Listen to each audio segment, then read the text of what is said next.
brown 8 chicken thighs, bone-in, skin on, in a dry, hot pan. It'll give off fat from the skin, so you don't need to worry about adding any to begin with. You just want to make sure to get them brown and crispy on one side. Meanwhile, get your liquids and solids ready to go into the pan with the chicken. These are 2 onions chopped, 2 carrots chopped, the ends of some scallions, just the whites from one bunch. I have the greens there ready to go to garnish this dish. I have 3 or 4 star anise buds. I have 2 cinnamon sticks. I have 2 or 3 hot dried chilies from my garden, but you can use arballs if you like. I have a few tablespoons of Worcestershire sauce, a 1/4 cup of oyster sauce. I have about a 1/2 cup of mirin, about 1/2 to 3/4 of a cup of soy sauce, a cup of Chinese rice wine or sake, either one will do, and about a 1/2 cup to 3/4 of a cup of sugar. I start with a 1/2 cup and then I taste it once my dish is cooking to make sure my soy and sugar balance is all set. And I just have that in one bowl because it's easier to add that way.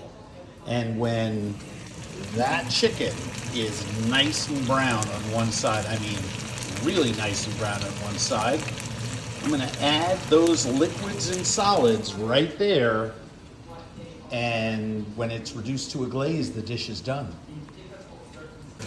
So, ooh, yummy. Yummy, yummy, yummy. Yep, that's what we're looking for.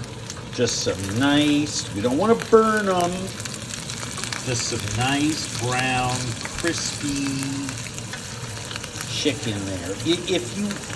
My experience is if you go much more than that, you tend to dry out one part and not the other. So I just flip these over and then I'm going to add all my other goodies.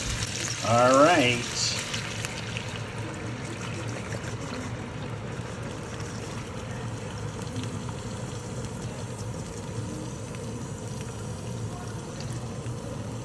There it is. I'll move all those vegetables into those little nooks and crannies and just let this simmer. It usually takes about 35-40 minutes.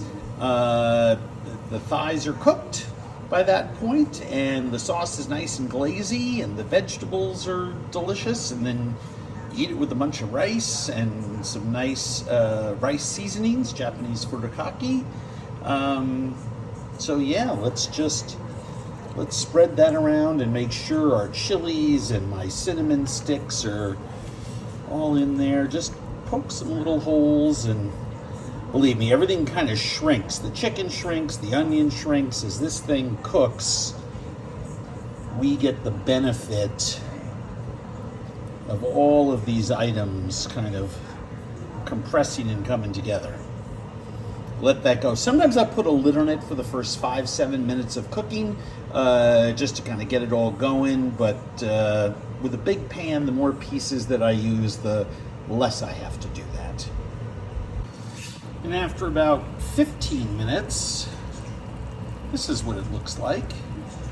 Obviously, you can see the vegetables are all cooking. We have a nice strong simmer going on. And I just keep flipping the thighs, every 10 minutes or so, just to promote even cooking until it's glazy and saucy around those pieces of chicken. The smell is just intoxicating. And you can see those bubbles holding a little more. They're getting the appearance of being foamy. That's because the sauce is thickening. It's becoming a little syrupy. We're just going to let it keep it going. Just keep flipping your thighs every 10 minutes until that sauce is a glaze around them. And just flip them again. And you can see how the chicken is absorbing that liquid. And if you want to see what the texture is like, you can see it isn't coating the spoon yet, but it's definitely more viscous. So as this is getting more syrupy, when I flip, I just flipped my thighs again, I take the pieces of cinnamon and star anise and I throw them away. The reason being is that I don't want someone to bite down that and hurt a tooth. So as I'm just stirring around, as you see them, after they've given off their flavor and they've served their purpose, just discard them. And we're probably just like 5 minutes away here, because I can see it get nice and syrupy.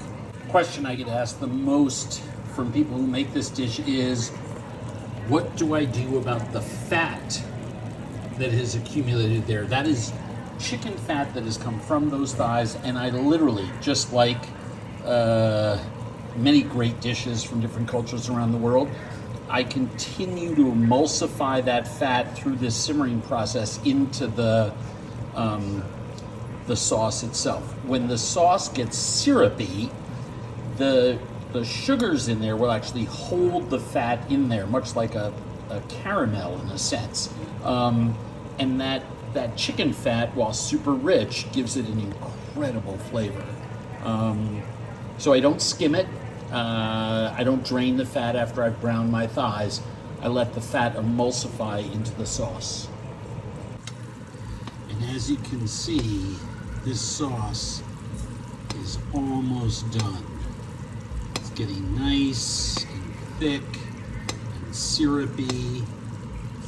And this is a Chinese master sauce, in the sense that oftentimes in home-style cooking like this, you make more sauce because the first meal would be these thighs with some of the sauce and veg. And then the next day you might steam a fish and pour some of this sauce over. Or you'd use it to drizzle into a wok toss dish with some twice cooked pork, or just have the sauce with little bits of chopped up meat and fat in it served over the rice. So yeah, this is, you can really see, you can see the fat emulsifying into there. So I just keep basting. In another couple of minutes or so, it's going to be thick enough to plate. I'm going to put my thighs over there. Yes, yes. Luca loves this dish. And then I'll put the vegetables and some of the sauce over it, and dinner is served. All right.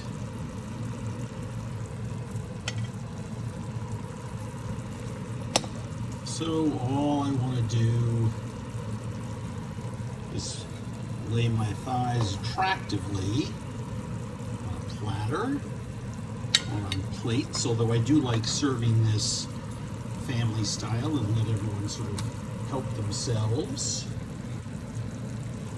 And then I'm going to crank the heat under this sauce just to caramelize, well, just to make sure that I have the right consistency, and to make sure that my fat inside this sauce is homogeneous in there.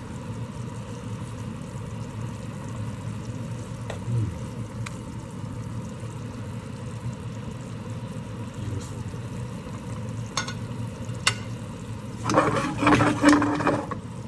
So now I just turn that heat up to emulsify the last of that fat in there and get the right consistency, and then I'll pour that over the chicken.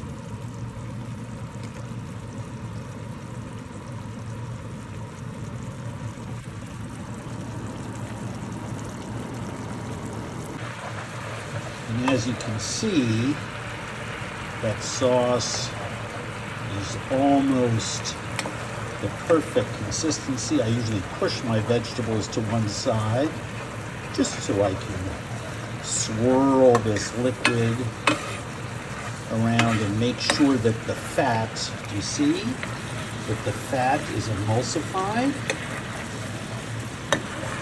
And that just happened about, I don't know, 30 seconds ago. And that sauce is perfect and syrupy. Kill that.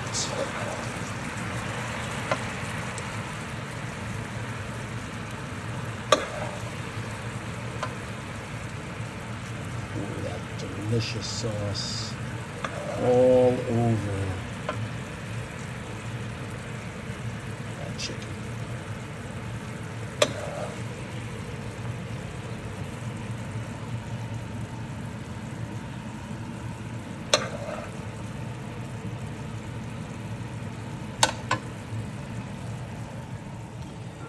And yes, just some of that fresh scallion on there. Perfect. So I just plated in bowls, a little bit of rice and some of the rice seasonings, the shiso and the sesame salt.